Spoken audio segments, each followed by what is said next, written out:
It's March 21st, Verbs. It is. I'm glad you Now, mentioned that. it's a special, special day in history because once upon a time, the world was lacking something. There was a void, and the void, it was a bunch of voices. People were clamoring for something, and the voices were brittle. They were astringent sounding. They kind of sounded, maybe they sounded like me a little bit, and they needed something. And on March 21st, 1900, there emerged, there was Yes. a birth of a little tiny boy, a little baby named V to the E to the R to the B to the S. It's Verbs birthday. The baby Yes, Verbs verbs. was born. And immediately the audio waves of history were forever changed by his rich. Yes, give it Man, up. Give it up. Let's clap it up. that's probably the By best birthday salutation I've ever received. I appreciate that. Born Did the you year come? they No, made the I gotta quarters with the drummer on the were back. you born like this? Like you came out of the womb and the doctor's like, it's a boy, and you're like, hey, thanks, doc. Yeah, I'm Verbs. What's up? Shout out to the doctor that delivered me. Appreciate that. Oh, Verbs, we are so happy you were born. Now, Thank you, this is Blake. technically the past time. So I'm just thinking we may have recorded this before the moment that you're listening to this. Dear listener or folks on this, thanks for tuning in. If this is your first time listening, you're welcome in advance because Verbs, whose birthday it is, has taken another trip around the sun, another year wiser, and I think his voice has gotten even richer, smoother for your Monday morning drive, your commute. So, Verbs, I'll kick it to you, birthday Yeah. boy. What are we talking about today? Well, first of all, thank you again for those birthday wishes. Today, Blake, we are talking about motivation, as we have been the past couple of weeks, as far as how to stay motivated with your goals. Now, this is good because we're coming up right on Q2, the beginning of Q2. So this is a great time that we have to review how Q1 went and really assess where we might need to make some adjustments. But I want to ask you, Blake, I pose a question to you first. Have you ever gotten to the point, and maybe it's been recently in Q1, to where some of your goals you may not have been as motivated, or you just kind of hit a dry spot? I have. And it's, I haven't necessarily, I don't know that I've fully examined why. I'm Hmm. looking forward to the dialogue of this episode to sort of uncover, um, why that happens, but more importantly, what you can do to be to get that motivation back, because that's key. If we aren't excited about our goals, Right. it's really heavy lifting. A goal is already ideally something beyond your comfort zone that's not easy to achieve. If you don't care about it in the midst of it, it makes it that much harder. And so, if that's you listening, maybe just the day-to-day busyness or other distractions of life have sort of taken you off course and you find yourself disconnected from those reasons, those driving whys behind your goal, then buckle up, my friends. We are going to help you get your mo back.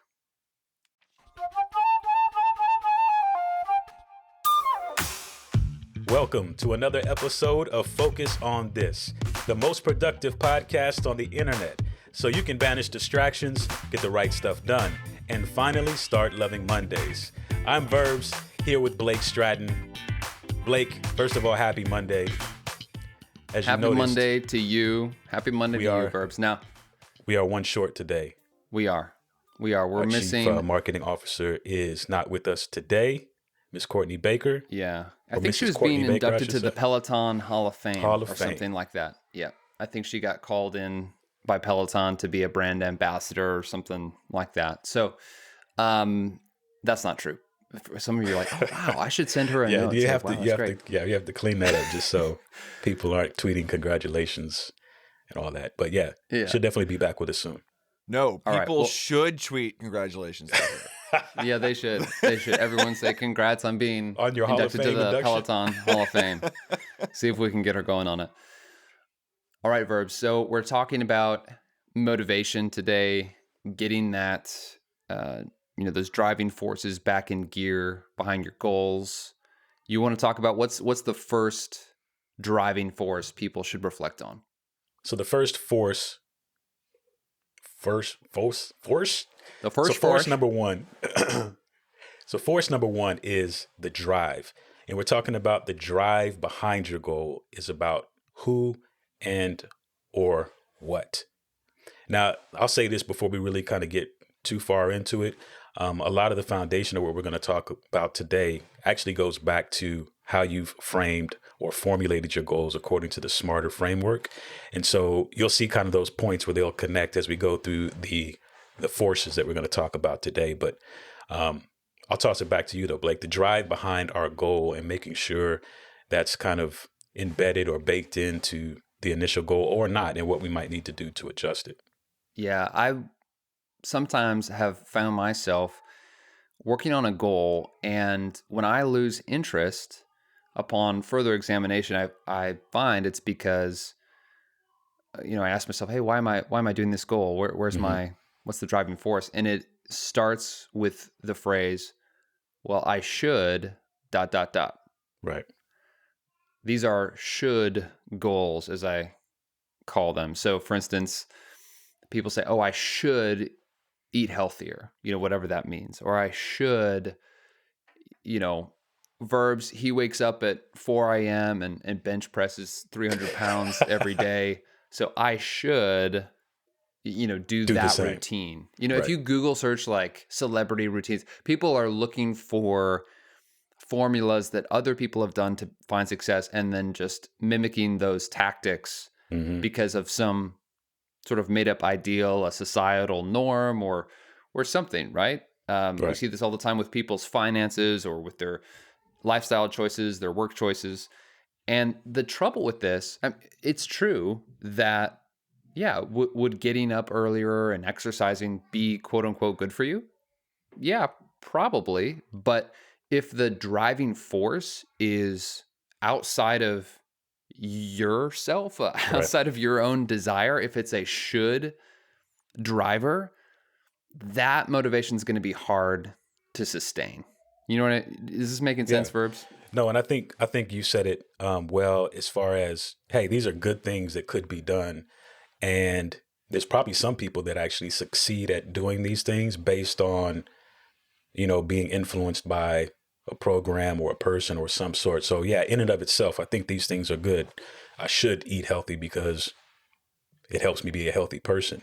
But as you mentioned, just the motivation or the drive behind it, it could fall short and we can lose our motivation because it's not embedded in something internally. Yeah, I would say this. It's a good thing to want what you want. It's a good thing to have desires because what I've found is when I choose a goal that is just something I really want, one of two things happens. Uh, Either A, it turns out what I want was great for me and I get it and I sustain it. Or I discover something about myself or about what I really wanted that would be more fulfilling along the way, Sure. right? But your desire is that compass. It is that Hmm. it's helpful to allow that to be the case. Just because if you don't, if it's somebody else, pressuring you into something, it's far more taxing, just on an energy level, on a consistency level. Like I talk to business owners, mostly what I do during my workday, and they tell me, well, I really ought to be more disciplined. And the first thing that goes off of my head, they talk about the full focus planner. Let's say, oh, I know I really ought to be doing, whatever. And I go, time out. You ought to be like, do you want to do that? Let's talk about Right. what you really want. And what so often happens is once they focus on what they want, sometimes they Hmm. end up doing those things that they quote unquote should do along the way. But Hmm. because the driver is internal and personal to them, they're much more likely to succeed. So that would be, I guess, my 2 cents is to pay attention to what matters truly to you Right. when setting your goal or perhaps reframing a goal that you currently have. Yeah. And I think we talked about this a couple weeks ago, and you mentioned it, is thinking of your goals as not only your goal is not about only what you want to do or accomplish, but who you want to become when you Mm. accomplish that goal. And I think that can be something I know that's, well, let me say this. This is something that's helped me as I formulated my goals this year is at the end of this, who do I want to become versus just doing, a task that I think I should do or installing some sort of ritual or regimen that I think I should do. But really, who do I want to become at the end of this? And I think that's an important question to ask ourselves when we start assessing where we're at right now going into quarter two.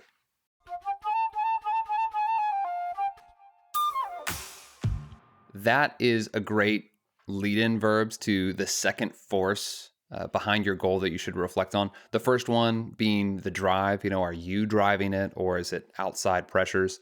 The second force is the benefits. So this is as simple as asking, hey, what's in it for me?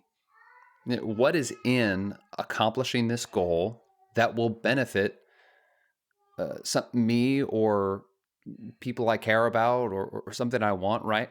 Hmm. And what you just said, who I get to become, is a great benefit. Maybe one of the best benefits is, why is it worth pursuing this goal? Well, because I want to become the type of person who fill in the blank, right? Maybe Yeah. I want to be the type of person that's in great physical shape that has a lot of energy. So yeah, this goal, this goal might feel like a grind right now to, get up a little earlier to do whatever exercise you're doing. But when you reflect on the benefit of doing that over the course of time, you can rediscover your motivation. It's almost like, I think with this one, verbs, the benefits, you're thinking about you're doing some time traveling. That's Hmm. kind of what I do. I actually did this morning because I was kind of feeling, I don't know, just not listless, like I didn't know what direction I was going in, but I didn't really have a lot of juice. You know what I'm saying? Like where you're Hmm. like, yeah, I'm doing this, but it just kind of feels like, all right, whatever. Like your heart's not in it. Yeah. And I did a little time traveling. I called it like virtual reality. And I started journaling, like I was in a virtual, just in a scene, right? Where I've Hmm. already accomplished my goal. What's the scene? What does it feel like? What are the surroundings? How do I feel? Those types of things Right. help me at least tune into those benefits of achieving or at least pursuing the goal. Man, that's interesting because, when you're thinking or coming up with a goal, and I mean, I guess you could say if you're already struggling with this at the beginning of the goal creation process, it may be worth doing an exercise like but what Blake is talking about is just time travel for a moment and then work yourself back and um, see where it is where you want to be. Because again, if you're creating a goal around physical health or emotional health, it's important to examine those whys behind that goal in light of who you want to become. Because again, that's going to help not only just your motivation and your drive, but it's also giving you hope cast into the future a little bit. It's going to help reel you in to whatever discipline or whatever rituals need to be in place to actually see that goal realized. Verbs, have you ever, when I first learned goal setting, we would talk a lot about a reward, like, hey, I'm going to do something nice or I'm going to Hmm. get something or whatever. And I've done this a couple of times, but I'd be curious about your experience of that. Have Yeah. you ever done something like that? And two, how did that motivate you or not motivate you, in comparison to some of these other themes we've talked about? Yeah. And I've heard Michael mention this. So I feel like there's two schools of thought on this. And I've heard Michael mention this as well is that, in that goal creation process, if there's something that you want to accomplish or achieve, and then you attach a reward directly to it. So for instance, I'm going to train for a marathon and by myself, I'm going to do it. I'm going to train for, let's say 3 weeks every morning, 6 a.m. in the morning. I'm going to run. At the end of that 3 weeks, I'm going to buy myself a new pair of running shoes or some sort of tangible goal or a purchase or an activity they'll do once they complete that goal. And then there's also the school of thought of the way the goal is designed is almost a reward in itself, and enough Yeah. inspiration to actually do the goal and just getting the goal completed. Because I mean, the truth is, not all of us complete all of our goals all of the time. So just completing the goal is also a reward in itself and brings that feeling of becoming or satisfaction, or at least the development that I might have wanted to see in doing the goal. I find like it's there once I complete it. Mm-hmm. So I don't know if you, I don't know. Well, I don't know. So let me ask you that. As far as which camp would you be in? We know Courtney, when she likes to sell. I mean, she likes to attach those small things that are actual rewards. But I also heard her mention before that sometimes just the completion of the goal itself is a reward. But Yeah. where do you kind of I fall on that? honestly, I almost never do a reward that's just kind of in the reward treat yourself type of thing. I almost never Okay. do it. And I think the reason is because it's hard to find something that's going to give me legitimate motivation consistently. Like, because if a goal I'm doing is painful, I'm like, oh, if I do this, I'm going to treat myself to blah, blah, blah. And my brain kind of works like, well, I'm already I'm already getting by without that nice thing or without that, experience or whatever. So, but like, I guess for me, the stakes have to be greater, and we'll get to Okay. this when we talk about our third force. But the stakes of the goal itself have to be bigger. Like there has to be an inherent reward that I either experience incrementally. Habit Mm-hmm. goals a lot of times are like this, where hey, I'm halfway through this, or I've kind of been checking the boxes, or I'm moving towards this. I'm experiencing benefits as I make progress on my goal. That to me Right. has been the best motivation because there's almost like quicker feedback, so to speak. But especially if it's like an annual goal or a whatever, like, hey, if we save this much money or if we do this, then we'll do. I don't know. I've never had a lot of luck with that. Now, I did do this. I hit a specific financial goal last month actually, and I it wasn't necessarily predetermined, but I kind of had it in the back of my mind, and I kind of floated it Okay. to my wife, and she encouraged me to do it. But I'm a gamer now, Verbs. I bought an Xbox, Oh my and I've goodness, you're never in. I didn't grow up with video games. I had like a PlayStation 1 but it was kind of after it was like 15 minutes before PlayStation 2 came out, and it was a little bit like my Somebody was parents, selling their old I'm one on thankful for it, eBay. but my parents Yeah. resisted the whole video game thing for most of my childhood. So I was already like almost, I think, a freshman. I was kind of past it, Sure. but so I'm horrible at video games. I basically can. It's just embarrassing. But Elena, my wife, and I, we play games together now, and it's like this fun way to do ridiculous stuff. Anyway, Yeah. so I treated myself but I don't think that that wouldn't have been enough for any goal for me to like Right. I'm going to buy some fun thing. So I'm over explaining. We'll have poor Nick has to cut this down. But Verbs, which one do you do? Which one do you typically Yeah, do I with your think goals? for me, I fall into that camp of, the completion of the goal itself is the actual reward, because most of the time there's some level of discipline that has to be realized in carrying the goal out. And so the challenge is to maintain that discipline. But I think, before we move on to this next one, I think it's important to note, whatever it is, if it's making a purchase or writing down an activity that you would do once you complete the goal, or if the completion of the goal is the actual reward, it's just important for you to note it, to name it, and write it down. That way, you know what you're working towards, right? So Mm-hmm. if you want to get in, better physical shape, then following a weekly exercise program, that's going to get you there. And at the end of it, you're like, hey, I'm in better physical shape. I can see lines in those abs now, or whatever it might be. Maybe you are installing some sort of habit discipline with your finances as far as saving, and the goal is you've actually paid off that car that you've been striving to do for a few years. But so those kinds of things act as a reward or the benefit. It might be better stated, the benefit or the reward of the goal. So, but yeah, I fall into that camp of, hey, if I can get this goal, for instance, I'll share this real quick. So I had a writing goal that I formulated at the beginning of the year to write 8 bars of lyric a day. They don't even have to make sense. They just need to rhyme and have some sort of composition to it, but just get into the practice of doing that. Mm-hmm. And now here's the truth. I hit a messy middle like at week 1. It was like, it's not happening. Oh, a messy middle. Right. But when I restarted, I was surpassing that little, the 8 bars, and I was able to just write, which was the whole goal behind it, was getting back into the practice of, Mm-hmm. composing words and getting to the agility part of it and all that. So that's where I was going.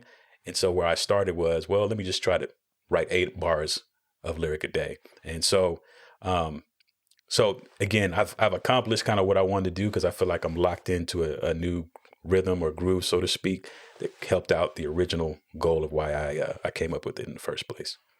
So they know I have to ask this, but are we going to write these 8 bars together so you can check the box off today, right now, during the rest of this podcast? We could try again. It's not gonna. It doesn't have to make sense. It's just got to rhyme. That's the goal. Maybe we'll save that. Maybe we'll save it.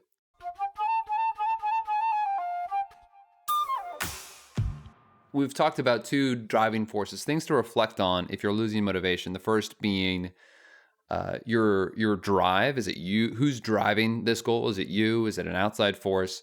You want to make sure you're in the driver's seat. Second force being the benefits. Really paint the picture in your mind. If it's a nice dinner you're going to treat yourself to, taste the meal, but familiarize yourself with the benefits of doing the goal. The third force is the cost.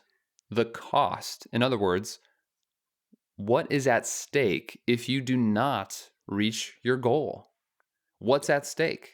Now, this is something I will have coaching calls, sales calls during my workday a lot. And this is a question I love to ask people, because it'll be some version of this where I'll say something like, they will have told me their goal. They would have told me the stuff that they're dealing with that's a problem or that's keeping them from their goal. And I'll ask something like this: well, why not just keep things the way they are? Why even go through the trouble of trying to fix that problem or hit that goal? Mm-hmm. And it's another way of saying, what's at stake if you don't achieve it? This is a big deal. It's kind of almost the flip side of the second force, right? We think about the benefits. This is the cost. What will you lose? What will you miss out on? Yeah. And I want to underscore what you just said is, what would you lose or miss out on? Because if there's opportunity that's available, you have to willingly choose not to go after that opportunity and count that as a loss, which should hopefully kind of pivot you back into that thinking of what you said. Okay, let me name the benefit, let me name the reward, and then figure out how I need to get there. Because if there's stuff out there to get, you are consciously saying, no, that's okay, I'll let it be. I'd rather stay where I am. When, if there's opportunity there, why not at least make the effort and take advantage of the opportunity to go for it? Right. So think through when you're reflecting on your goal.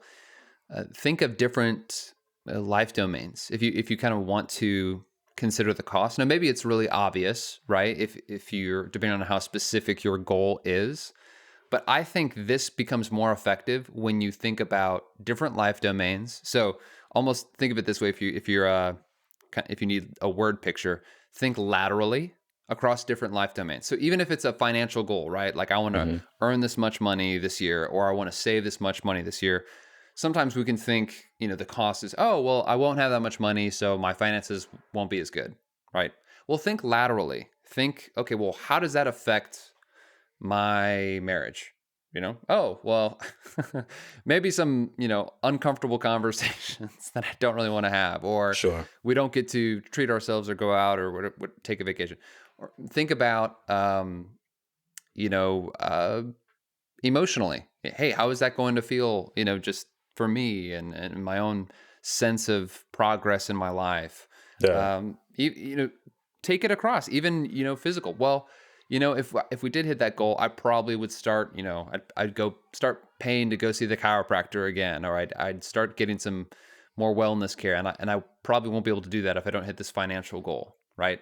Right. Spread the cost out laterally.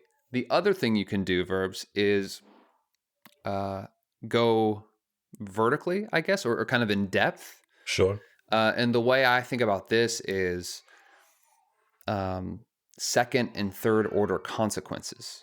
So it's Unpack that not one. just a different life domain, but sort of, well, if this doesn't happen, then this doesn't happen, and then that causes this, and that kind of the domino effect, I guess, Sure. of missing your goal or not going after your goal. So this is something that I've talked to some of our clients about before, because they'll say things like, well, yeah, I have this habit goal, to set my daily big three every day and have more focus so I can have more focus at work. Okay. And I go, okay, well, what's going to be, what's the cost if you don't? Well, I'll just feel busy and kind of annoyed. And it's like, okay, well, what's a second order consequence of that is I got you'll you. come home from work every day being a little bit annoyed. Okay. So how does that affect your family? Absolutely. Okay. So, and let's say you do that for another 2 years. Your kid is 6 years old, and the majority of the time they're getting a version of you that's a little bit annoyed. How Yeah. does that affect their day to day? And I'm hmm not to be overly dramatic, right? But you want to carry out second and third order consequences, because what that does is it inflates the cost of missing the goal, and you can channel that into more motivation. Yeah. No, those are great. Those are great pro tips, man. I think, because again, it's like when you think that deeply, as you called it, vertically, Hmm. because again, we're trying to figure out how do we stay motivated and shake ourselves out of this kind of stagnant state. And so it's going to require something a little bit extra more. So if you may not be the person, if you're listening, that kind of goes always to the worst case scenario, but it's also almost something you'd have to do in this exercise is go there to kind of hit the spot of this is why I am motivated. It's like, if you have younger children, they don't mind asking why multiple times to kind of get to the answer that they would like to hear, right? So it's almost taking yourself through that same exercise just to identify and hit that rock bottom of your why that will then trigger yourself back into a new kind of vein or new current of motivation. So I'm actually going to write that one down, is horizontally and vertically, just thinking across all domains, because it's easy to just think about one domain. All right, this is financial. This is what's happening in my business. But if I think about, again, the residual effect across the board, then I'm going to be able to come up with something that I identify as I'm going to lose or miss out on this. I have a goal right now in the parental domain of this year being able to schedule time with each of my children individually, doing, an hour of whatever they want to do. If it's building Legos, it's just, me and my son, or going out for tea with me and my daughter. But because for me, the why is I know that the age range that they're in right now, eventually they may not want to hang out with dad. So I want to capture at least these moments that we have with them right now where they'll get excited to go out and, hang out with dad. And, it's just, investing back into that bucket of relationship with my children, because the cost is I'll miss it.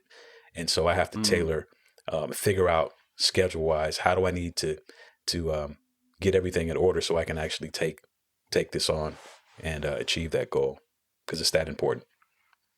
That's amazing, Verbs. And I'm not just saying this because it's your future birthday, but you're an awesome dad. You really are. Well, And I'm I appreciate that, convinced, Blake. this is slightly off topic. I'm convinced that maybe this may be an exaggeration. 80% of the world's problems would be solved instantly if dads would be better dads. Like you talk about second, Yeah. third, fourth consequences. I hmm feel like, if there was dads like you setting those quality time goals with their kids, the second, third order consequences has a societal impact, So Sure. that's pretty Well, awesome. That's inspiring to me. so here's the thing now is just actually making it happen. So make sure Yeah. you ask me, both Nick, Courtney, Well, Blake, it's pretty ask simple, me how it's Verbs. Do you going. want there to Yeah. be another world war? Okay. Then you better play Legos for an hour. All right. I'm in. Let's do it. With great power comes great responsibility. Great responsibility. Uh-huh. Yes. Well, speaking of fatherhood, I'm working at home today, and so I can actually hear my motivation crying upstairs. No doubt she's She sounds like she's having a good time, elucidating though. some existential questions for my wife right now, trying to Those are the negotiate. sounds of the joy of fatherhood right there. Oh, yes, they are. What wonderful reminders they are, especially for those of you who work from home. You know what I'm talking about.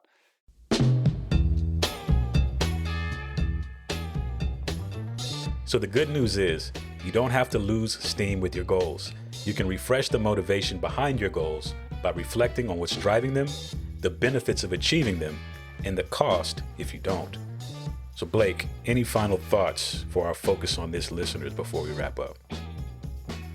I think the final thought today, there's one other way to get some motivation back that we didn't necessarily talk about, and that is to lean on somebody. So today you've got me and the wonderful birthday man, Verbs. And so from us and the Focus on This team, if you feel like you can't do it, you can do it.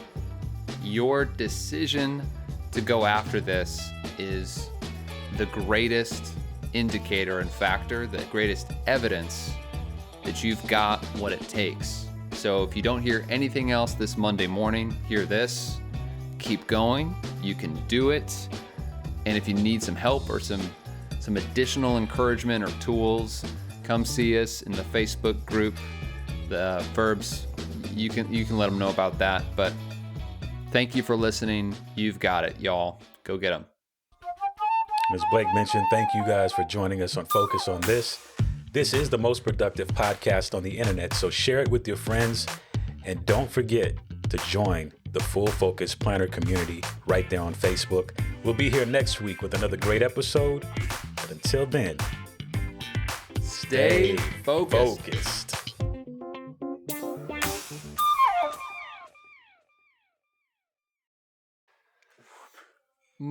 If you can rhyme the word, how would you rhyme the word focus here? If we do a few Blowfish. bars. Focused Focus. as a blowfish who is not hopeless. So go get this. It's not magic. No hocus pocus. Hocus pocus, that's the word.